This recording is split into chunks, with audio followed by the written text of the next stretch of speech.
Hello students, good evening. Let us play chemistry, right. तो आज का जो हमारा टॉपिक है वो वही कंटिन्यू कर रहे हैं हम गैसेस स्टेट का. गैसेस स्टेट में हम मोल कंसेप्ट रीड कर रहे हैं, या कह लो mole concept in terms of gases. तो हमने इतना तो सीख ही लिया है. अगर हम एक मोल किसी भी गैस का लेते हैं, 1 मोल ऑफ गैस, चाहे वो कोई भी गैस है आपके पास, चाहे वो हाइड्रोजन गैस है, it's argon gas, it's SO3 gas, it's ammonia gas, right. और like you have water vapours और PCl5 वेपर्स. ठीक है, तो आपके पास गैस है या वेपर्स है. अगर आप 1 मोल ऑफ गैस किसी को भी ले लेते हो तो इसका 22.4 लीटर एट STP वॉल्यूम होता है. That is standard temperature pressure. ठीक है, जो हमारा स्टैंडर्ड टेम्परेचर प्रेशर होता है वो कितना होता है? It's like 0 degree Celsius and 1 ATM. ये हमने पीछे इक्वेशन से भी किया था. ठीक है, तो इसके लिए हमने ये इक्वेशन यूज की थी, PV is equal to nRT. तो अगर आपको किसी भी वॉल्यूम ऑफ गैस को निकालना है तो V को क्या लिख लेते हो आप? nRT/P. ये आप यूज कर लेते हो, राइट. तो हमने क्या किया था? 1 मोल ऑफ गैस डाल दिया था. R हमारा एक कांस्टेंट रहता है, 0.0821 लीटर एटमॉस्फेयर पर केल्विन पर मोल. अगर आप बार में यूज करते हो तो 0.083, ठीक है, लीटर बार पर केल्विन पर मोल. ये ऐसे इसका कांस्टेंट रहता है. ठीक है, तो वहां से आप वॉल्यूम निकाल सकते हो. 1 मोल हमने R डाल दिया था, फिर टेम्परेचर 0 डिग्री 273 केल्विन. टेम्परेचर को हमेशा हमने केल्विन में डालना है, लाइक 273 केल्विन, राइट. प्रेशर हमने 1 एटमॉस्फेयर या 1 बार डाल करके उसकी यूनिट को यूज करके हमने ये किया था. इस 22.4 लीटर एट STP. या फिर हमने ऐसे किया था 22.4 litre at 0 degree Celsius and 1 bar pressure, right. फिर हमने एक एनटीपी कंडीशन भी किया था. एनटीपी कंडीशंस के अंदर हमारे पास,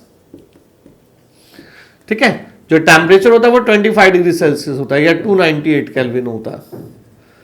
प्रेशर जो है 1 एटमॉस्फेयर होता है. तो वहां पर जो हमारा वॉल्यूम निकला था वो निकला था 24.8 लीटर्स.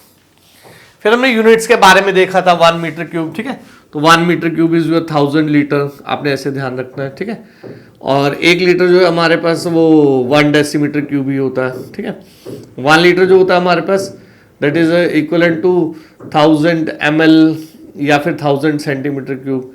ये पिछला हमारा गैसेस स्टेट में हमें काम आएगा. ठीक है, फिर हमने इसमें एक एवोगैड्रोस लॉ लिया था, एवोगैड्रोस लॉ. ठीक है, एवोगैड्रोस लॉ में क्या कहता है? Volume of gas directly proportional to number of moles, directly proportional to number of molecules, which is very important, number of molecules. तो वहां हमने स्टेट किया था, चाहे आप STP ले लो, नहीं तो फिर क्या कहते हो आप? Equal volumes, right, of various gases under similar conditions of temperature and pressure contains equal number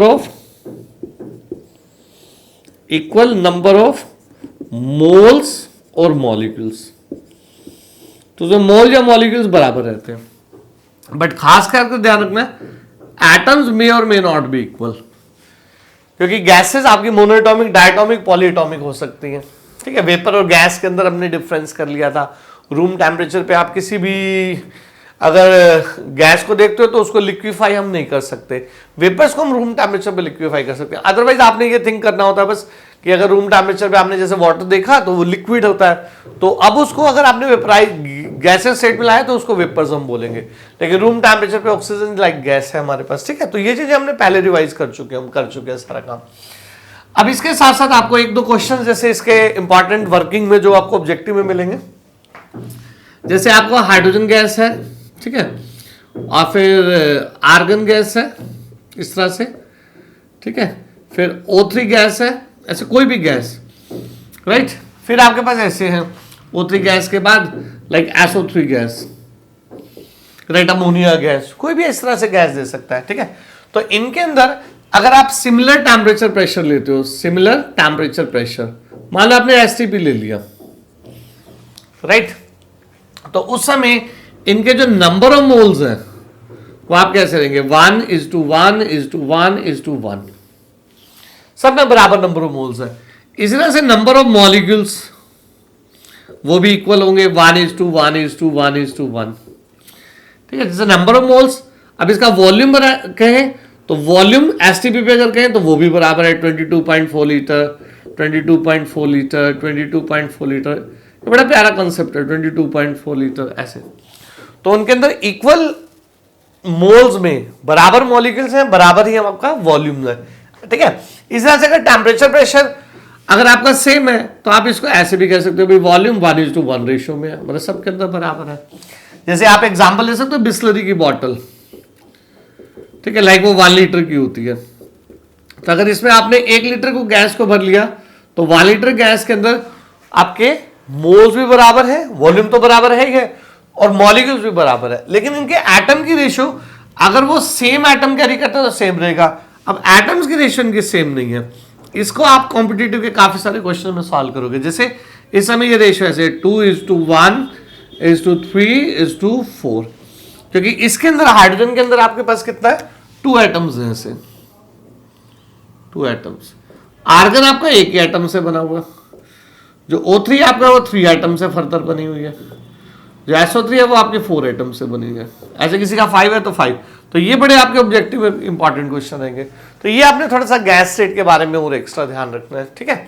तो 1 मोल ऑफ गैस कोई भी हो, वॉल्यूम कैसे PV=nRT से निकालते हैं, इस तरह से आपको प्रोसीड करना है, ठीक है।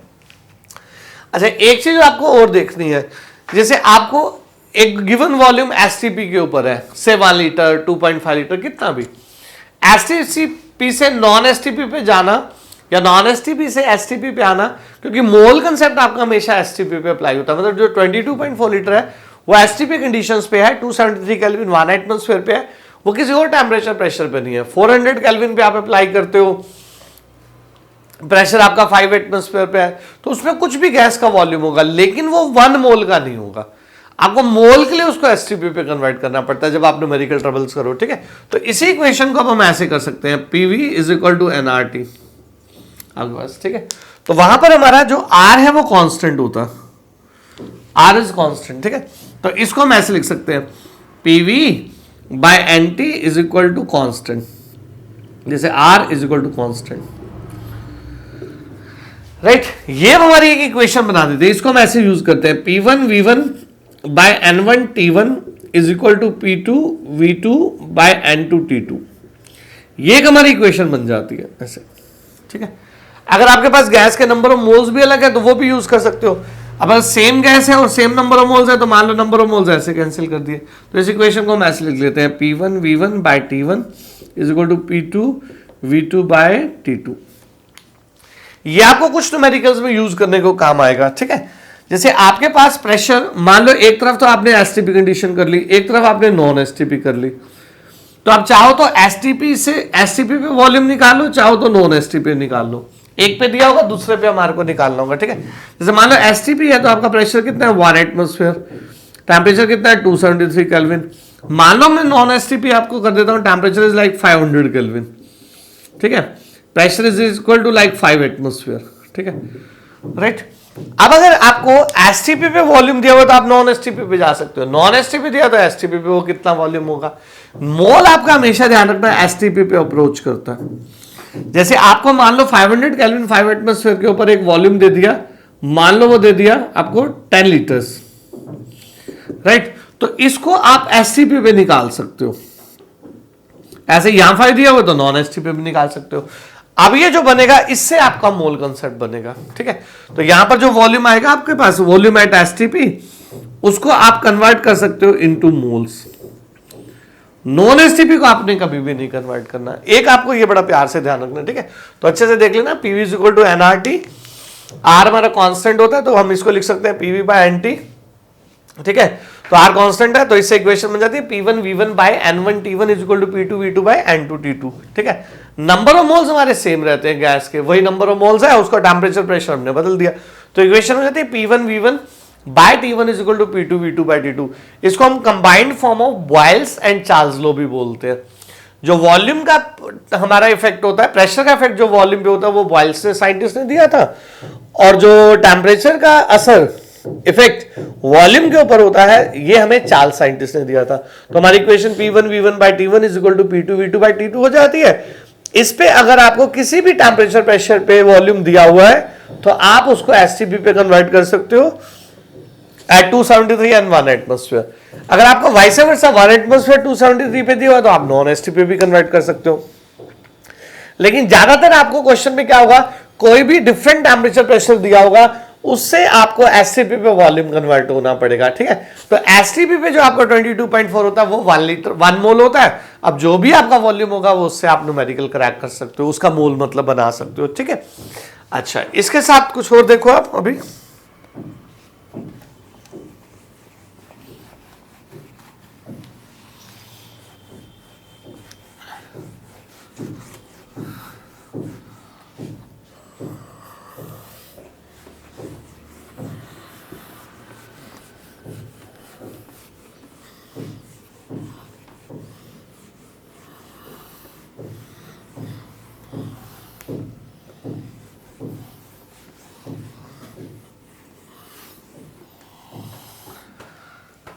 हाँ जी, देखो अब ये तो आपको गैसेस के बारे में एक बार समझ में आ गया, ठीक है। अच्छा, अब ना अभी एक दो एक्सपेरिमेंट ले रहा हूं मैं, फिर उस एक्सपेरिमेंट्स के बाद कि हमारा जैसे गैस का वॉल्यूम जो है 22.4 लीटर एग्जैक्ट कैसे आया 1 मोल, या हमारे नंबर ऑफ मॉलिक्यूल्स 1 मोल के अंदर, या नंबर ऑफ एटम्स जो हमने पीछे किया वो एग्जैक्ट एवोगैड्रो नंबर कैसे है।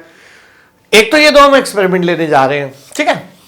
एक चीज थोड़ा सा और आप साथ में ध्यान रख लेना, gram atom and gram molecule के बारे में, ये आपको क्वेश्चन में मिलेंगे, ठीक है।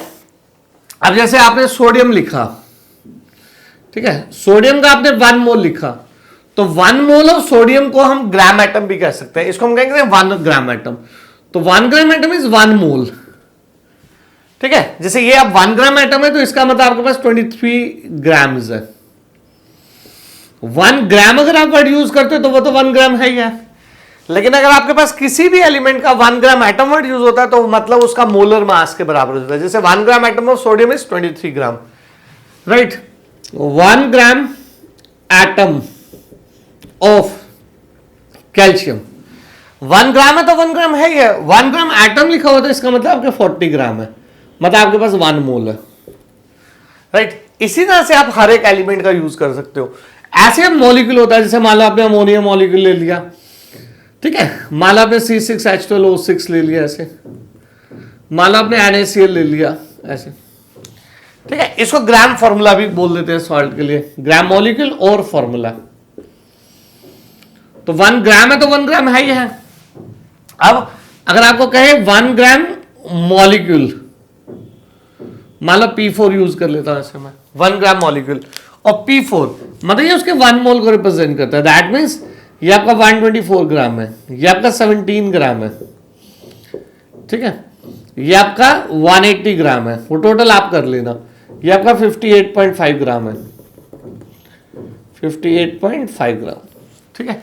तो 1 मोल, 1 gram atom and 1 gram molecule, ये आपको अच्छे से रिप्रेजेंट करना है। तो ये 1 मोल को ही रिप्रेजेंट करता है, एटम है तो उसके एटम को रिप्रेजेंट करता है, मॉलिक्यूल है तो मॉलिक्यूल को। जैसे एक आप खास डिफरेंस रखना, 1 gram atom of phosphorus, 1 gram molecule of phosphorus, तो मॉलिक्यूल का मतलब हो जाएगा P4, उसकी मॉलिक्यूलर स्टेट। ये तो है 31 ग्राम के बराबर, ये है 124 ग्राम के बराबर। फिर आप प्रोसीड कर सकते हो, बस आपको ऐसे ध्यान रखना है, ठीक है। तो इसके अंदर अगर आप नंबर ऑफ मॉलिक्यूल करो तो एवोगैड्रो, एटम करो तो 4 इंटू इसमें नंबर ऑफ एटम आपके एवोगैड्रो हैं, वो आप फिर आप इस रिलेशन बना सकते हो। एक इस पॉइंट को बड़ा अच्छे से ध्यान रखना जो आपको ऑब्जेक्टिव में यूज होंगे। अब एक दो मैं एक्सपेरिमेंट ले रहा हूं, ऐसे एक्सपेरिमेंट्स, ठीक है। एक एक्सपेरिमेंट तो हम ये ले रहे हैं कि जो हमारा Na है या जिसको हम N नॉट लिखते हैं, ये 6.022 1023 एग्जैक्ट कैसे है, ठीक है। तो हमारा एक्सपेरिमेंट हम ले रहे हैं कि Na या N नॉट हमारा एग्जैक्टली 6.022 1023 कैसे होता है। तो इसके ना इसके लिए हमारा एक्सपेरिमेंट होता है जिसको हम फैराडेज लॉज ऑफ इलेक्ट्रोलिसिस बोलते हैं। फ्यूचर में इसका बहुत डिटेल है, 12th के अंदर एक यूनिट है इलेक्ट्रोकेमिस्ट्री, वहां पर इसका पूरा अराउंड 100 न्यूमेरिकल्स का सेक्शन रहता है, पूरा कंसेप्ट डिटेल है। अभी उसका थोड़ा सा हम काम कर रहे हैं। हम यहां पर वाटर का इलेक्ट्रोलिसिस देख रहे हैं, वाटर का इलेक्ट्रोलिसिस। जैसे वाटर का इलेक्ट्रोलिसिस आप जानते हो ऐसे हम करते हैं, एक सिंपल एक्सपेरिमेंट रहता है। तो वहां पर आप कैथोड और एनोड दो रोड्स ले लेते हो इस तरह से, ठीक है, नेगेटिव पोल पॉजिटिव पोल, इधर कैथोड एंड एनोड, ठीक है। ये इलेक्ट्रोलिटिक सेल है, ध्यान रखना। इलेक्ट्रोलिटिक सेल एक इलेक्ट्रोकेमिकल सेल होता है, उसमें नेगेटिव एनोड होता है, पॉजिटिव कैथोड होता है, या नेगेटिव कैथोड होता है, पॉजिटिव एनोड होता है। दिस इलेक्ट्रोलिटिक सेल जहां हम करंट पास करते हैं, ठीक है। तो अब हम इसमें करंट पास करते हैं, यहां पर हमने वाटर ले लिया, ऐसे इसके अंदर वाटर फिल कर लिया। वाटर के अंदर आपके पास H+ and OH negative ions होते हैं, ठीक है। जो इसके H+ आयंस हैं ये नेगेटिव टर्मिनल कैथोड पे मूव करते हैं, वहां ये इलेक्ट्रॉन लेकर के इस तरह से 2H+ प्लस 2 इलेक्ट्रॉन H2 में कन्वर्ट हो जाते हैं। ऐसे जो हाइड्रोक्सिल आयन है वो एनोड पे माइग्रेट करते हैं, ठीक है। वैसे उसकी इक्वेशन ये होती है 4 hydroxyl give rise to O2 plus 2 water, ठीक है, प्लस 4 इलेक्ट्रॉन। ऐसे दोनों तरफ आपको बैलेंस दिखेगा, ठीक है। तो ये हमारे पास इस तरह से है, तो इसको इलेक्ट्रोलिसिस ऑफ वाटर कहते हैं। तो आपने अभी मेन कैथोड का देखना है, कैथोड के ऊपर रिडक्शन होता है, यहां पर रिडक्शन होता है हाइड्रोजन का, यहां पर ऑक्सीजन रिलीज होती है, इसको ऑक्सीडेशन कहते हैं। फ्यूचर में हम इसकी अभी बैलेंसिंग स्टार्ट करेंगे नेक्स्ट सेक्शंस के अंदर, ठीक है। तो वहां बैलेंसिंग के आपको बड़े इंपॉर्टेंट कीज होंगे जो आपको मोल कंसेप्ट में हेल्प करती है। आगे एक चैप्टर रेडॉक्स का आता है, वहां पर भी हेल्प करती है। अभी जैसे आपका ये हो गया, तो हम ये इक्वेशन लिखते हैं ऐसे 2H+ plus 2 electron give rise to H2। हमने ये वाली इक्वेशन लिख ली, चाहे आप राइट साइड वाली लिख लो। अब ना हमारे को क्या हो रहा है, 1 मोल हाइड्रोजन को हमने लिया, ठीक है, इसका रिडक्शन हो रहा है, reduction is gain of electron. तो हाइड्रोजन आयंस 2H+ 2 इलेक्ट्रॉन को लेकर के 1 मोल हाइड्रोजन को हमारे को कैथोड के ऊपर रिलीज करके देते हैं, हम सिर्फ इतना पार्ट ले रहे हैं, ठीक है। ऐसे हमारे पास फैराडेज लॉज में तो बहुत सारे एक्सपेरिमेंट है, उसमें से हमने एक छोटा सा क्लिपिंग लिया। अभी क्या होता है, ये हमारे पास ये जो हमारे पास 1 मोल हाइड्रोजन को बनाने के लिए उसके लिए 2 मोल्स ऑफ इलेक्ट्रॉन कंज्यूम होते हैं, 2 मोल्स ऑफ इलेक्ट्रॉन्स, ठीक है। तो 1 मोल हाइड्रोजन के लिए कितना कंज्यूम हुआ, 2 मोल्स ऑफ इलेक्ट्रॉन, ठीक है। अब 1 इलेक्ट्रॉन का जो चार्ज है वो था 1.6 इंटू 10⁻⁻19 कूलोम्स, ठीक है। हमारे पास एक फैराडे कांस्टेंट होता है, फैराडे, उसको हम बोलते हैं 96500 coulombs. This is a Faraday constant which is 96500 coulombs, ठीक है हमारे पास। अब हम इसको ऐसे लिखते हैं, हमारे पास है 2 मोल्स ऑफ इलेक्ट्रॉन, तो ऐसे लिखेंगे 2 इंटू, मोल में हमें नंबर नहीं पता तो उसको लिख लेते हैं Na या N0, 2 मोल्स ऑफ इलेक्ट्रॉन, ठीक है। अब 2 मोल्स ऑफ इलेक्ट्रॉन्स का हमारे पास जो चार्ज होता है उसका मैं लिखता है 1.6 into 10⁻⁻19 coulomb. This is charge on 2 moles of electrons, charge on 2 mole of electrons, ठीक है। अब ये हमारे पास आगे 2 फैराडे के बराबर होता है, इसको ऐसे लिखते हैं 2 इंटू 96500 कूलोम्स। ये इक्वेशन को आप लोगों को थोड़ा सा ध्यान रखना है बस, ठीक है। तो charge carried by 2 moles of electron, 2 into Na नहीं पता है, या N लिख सकते हो आप, X लिख सकते हो। 1 इलेक्ट्रॉन पे चार्ज होता है 1.6 इंटू 10⁻⁻19 कूलोम। जो हमारा यहां पर चार्ज कंज्यूम होता है 1 मोल हाइड्रोजन को बनाने के लिए, वो हमारा 2 फैराडे होता है। अब 2 फैराडे कांस्टेंट होता है, 96500 कूलोम होता है। ये हम बाहर से मतलब चार्ज से निकाल लेते हैं। तो 1 मोल हाइड्रोजन को जो कंज्यूम करने के लिए चार्ज होता है वो आपको याद रखना है 2 फैराडे होता है। 2 फैराडे का वैल्यू होता है 96500 कूलोम। तो यहां से हमारी Na की पिक्चर निकल आती है ऐसे, 2 कैंसिल, तो Na को अगर आप निकालो तो ऐसे होता है 96500 बाय 1.6 इंटू 10⁻⁻19। जैसे मैं इसको लिखूं तो it's like 9.65 into 1.6 into 10⁻⁴ plus 19 ऊपर जाकर के, ठीक है। तो आप इसको डिवाइड कर लेना, ये एग्जैक्ट 6.022 10⁻23 आ जाता है, काउंटिंग, राइट। तो ये एक मोल का नंबर आ जाता है। बेसिकली यहां पर क्या है, वो नंबर ऑफ इलेक्ट्रॉन्स इन 1 मोल, ये ऐसे। Otherwise the 1 mole is a number which is Avogadro number. जैसे इलेक्ट्रॉन के लिए अपने नंबर निकाल लिया, आप ऐसे एटम मॉलिक्यूल के लिए निकाल सकते हो। तो इसको एक बार दोबारा देख सकते हो। फैराडे लॉ ऑफ इलेक्ट्रोलिसिस होता है, वाटर का आप इलेक्ट्रोलिसिस कर रहे हो, आप मेनली उसमें हाइड्रोजन का ध्यान रखते हो। 2H plus plus 2 electron H2 होता है। 2 मोल्स ऑफ इलेक्ट्रॉन्स का चार्ज आपको लेना है। 2 मोल की जगह हमने X या Na डाल दिया। एक इलेक्ट्रॉन पे चार्ज होता है 1.6 इंटू 10⁻⁻19 कूलम्स। बाहर से जो हमारा ये चार्ज है, ये 2 फैराडे के बराबर होता है। 2 फैराडे की कांस्टेंट की हमारी वैल्यू होती है 96500 कूलम। ये प्रैक्टिकल है, ये उसको हमने थ्योरेटिकली रिलेट कर दिया। तो दोनों के रिलेशन से हमारा एक नंबर आता है विच इज एवोगैड्रो नंबर। इस तरह से हमारा एवोगैड्रो नंबर यूज होता है, ठीक है। अब एक एक्सपेरिमेंट हम वॉल्यूम ऑफ गैस का ले रहे हैं। भाई ये नंबर हमें पता चल गया, भाई एवोगैड्रो नंबर कहां से आया, that comes from Faraday law of electrolysis experiment. ऐसे ही अभी हमने एक कंसेप्ट यूज करना है, volume of gas is exactly 22.4 litre. उसमें एक दो मीनिंग हमारे और भी एक्स्ट्रा आएंगे इंपॉर्टेंट गैस के। तो वो जो मीनिंग है हमारे को वो भी एक एक्सपेरिमेंट से आता है, उसको हम वेपर डेंसिटी का कॉन्सेप्ट बोलते हैं। तो अब हम वेपर डेंसिटी पढ़ने जा रहे हैं, जिससे हमें पता चलेगा कि volume of gas exactly 22.4 litre है। जैसे फैराडे लॉ आपको एक्जैक्टली बताता है कि नंबर जो आपका वो एवोगैड्रो नंबर 6.022 × 10⁻23 है और कुछ नहीं है। ऐसे 22.4 लीटर को हम बनाने जा रहे हैं, ठीक है। तो वो आप देखो,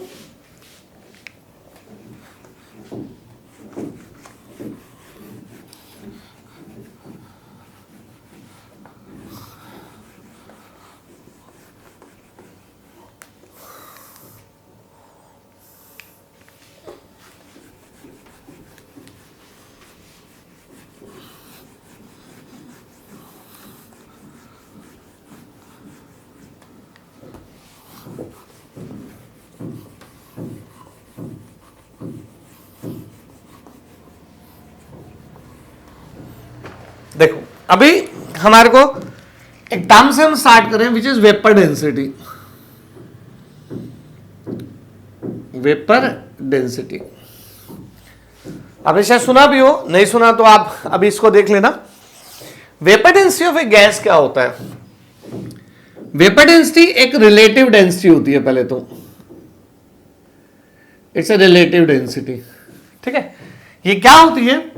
मास of given volume of a gas to the mass of same given volume of hydrogen gas, ठीक है। तो आपके पास कोई भी एक अननोन गैस है, से अमोनिया, एनी गैस, इसको हमने हाइड्रोजन गैस के मास से कंपैरिजन करना है। तो हाइड्रोजन गैस से कोई भी गैस कितने टाइम्स हैवी है, इस चीज को हम उसका वेपर डेंसिटी कहते हैं। तो vapour density of a gas is the relative density that is the mass of a given volume of gas to the mass of the same volume of hydrogen gas. अब इसके अंदर हम volume में कुछ भी वैल्यू फीड कर सकते हैं, जैसे आप 1 लीटर फीड कर सकते हो, 2 लीटर, 5 लीटर, ठीक है।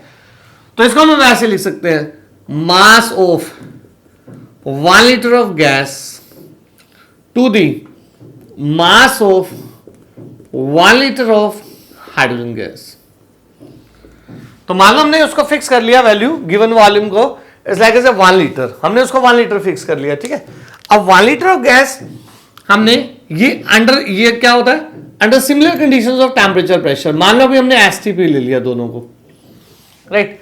अब एसटीपी के ऊपर जो हमारे गैस का वॉल्यूम होता है, ठीक है, हाइड्रोजन गैस का 1 लीटर का, वो एग्जैक्ट 0.089 ग्राम्स होता है। ये हमारे पास एक कैलकुलेटेड वैल्यू है, मतलब एक्सपेरिमेंटल प्रैक्टिकल वैल्यू है। आप क्या करो, 1 लीटर गैस ले लो, लाइक बिस्लरी की बोतल में मान लो ले लिया, और एसटीपी कंडीशन पे ले लो। इस गैस को हम वे कर लेते हैं। पहले हम एम्प्टी सिलेंडर का कर लेते हैं, फिर सिलेंडर गैस से भर के कर लेते हैं, दोनों का डिफरेंस रिकॉर्ड कर लेते हैं, तो वो गैस का वेट आ जाता है। तो आप किसी भी गैस का ऐसे कर सकते हो 1 लीटर का। हमने हाइड्रोजन का 1 लीटर का कर रखा है। हाइड्रोजन का जब 1 लीटर पे करते हैं तो वो हो जाता है 0.089 ग्राम, ठीक है। अब इसको हम क्या करते हैं, मास ऑफ 1 लीटर ऑफ आपके पास गैस हो गया, ठीक है। तो it's mass of 1 litre of gas to the mass of 1 litre of hydrogen gas is 0.089, ठीक है। अब जो ये 1/0.089 होती है फिगर, ये 11.2 लीटर्स हो जाता है, राइट। तो किसी भी गैस का वेपर डेंसिटी वो क्या होता है, mass of 11.2 litres of that gas. एक तो आपको पहले ये रिलेशन ध्यान रखना है, तो वेपर डेंसिटी को ध्यान रखते हुए आपको ये ध्यान रखना है कि वेपर डेंसिटी क्या होती है। वैसे ये 22.4 लीटर का एग्जैक्टली हाफ होती है। तो vapour density of any gas is equal to what, mass of 11.2 litres of that gas, ठीक है। तो vapour density mass of exactly 1 litre of 11.2 litre of that gas. तो वेपर डेंसिटी पहले तो क्या होती है, is the mass of given volume of gas to the mass of same given volume of hydrogen gas. तो vapour density हमारी जो है mass of 11.2 litres of that gas, ठीक है। अभी हमने क्या करना है, जैसे हमारे पास ये आ गया vapour density is equal to mass of 11.2 litre of that gas, ठीक है। अब इसको एक हमारे पास रिलेशन होता है, molecular mass is equal to 2 into vapour density, 2 into vapour density, ठीक है। तो ये आपस में दो इंटरलेशन करने हैं आपको। अब ऐसे ये मास हमने लिया ऐसे, ठीक है, 11.2 लीटर। अब इसी को हम ऐसे भी लिख सकते हैं, vapour density is equal to mass of 1 mole of gas, right. अब इसके साथ हम लिख सकते हैं mass of 1 mole of hydrogen gas. हमने ऐसे कर लिया, ठीक है। तो वेपर डेंसिटी को हमने दूसरे स्टाइल में अब लिख लिया। एक बार तो हमने लिखा vapour density is the mass of given volume of hydrogen gas to the same volume of given volume of gas to the volume of hydrogen gas. हमने वहां 1 लीटर फीड कर लिया।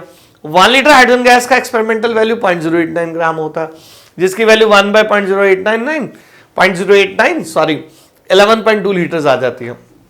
इस तरह से अब हमने क्या कर लिया, 1 लीटर की जगह मास ऑफ 1 मोल गैस कर लिया, ऐसे हाइड्रोजन गैस कर लिया। अब हाइड्रोजन गैस का मास जो होता है वो 2 ग्राम्स होता है 1 मोल का, ये आपको पता है, ठीक है। तो इससे हमारा एक रिलेशन बन जाता है। तो मास ऑफ 1 मोल ऑफ गैस, इसको मोलर मास कहते हैं, मोलर मास, ठीक है। तो हमारा जो मोलर मास है ऑफ गैस, ठीक है, वो बन जाता है 2 इंटू वेपर डेंसिटी। एक तो ये अलग से भी आपको बड़ा इंपॉर्टेंट रिलेशन ध्यान रखना है। तो किसी भी गैस का मोलर मास क्या होता है, उसके वेपर डेंसिटी का डबल।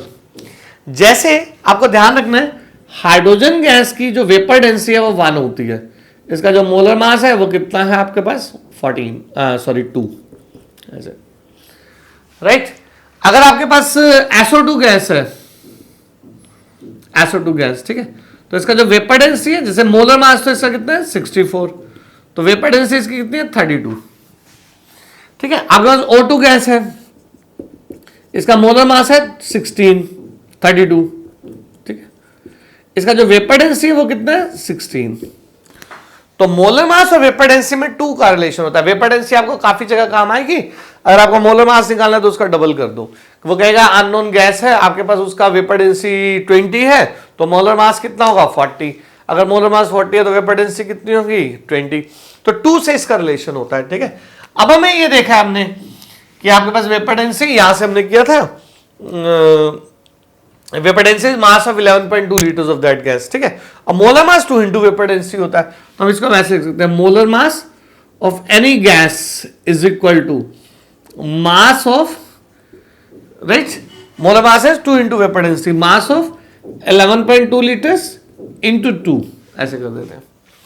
वेपर डेंसिटी है मास ऑफ 11.2 लीटर गैस, वो उसका डबल होता है, तो मास ऑफ 11.2 दिस वन, तो इसका वैसे लिख सकते हैं mass of 22.4 litre of gas. ये हमारा रिलेशन होता है। तो किसी भी गैस का जो मोलर मास है, या जिसको आप 1 मोल कहते हो, ये क्या होता है 22.4 लीटर का मास, या 22.4 लीटर, ठीक है।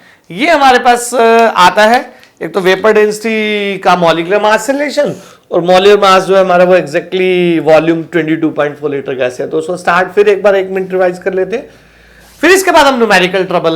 अभी हमें सारे मोल के, नंबर के और वॉल्यूम ऑफ गैस के हर एक के इंटरलेशंस हमारे को पता लग गए। इन इंटरलेशंस के बाद हमारे न्यूमेरिकल स्टार्ट हो जाते हैं। 80% आप खुद भी एलिजिबल हो। अब एक हम उसका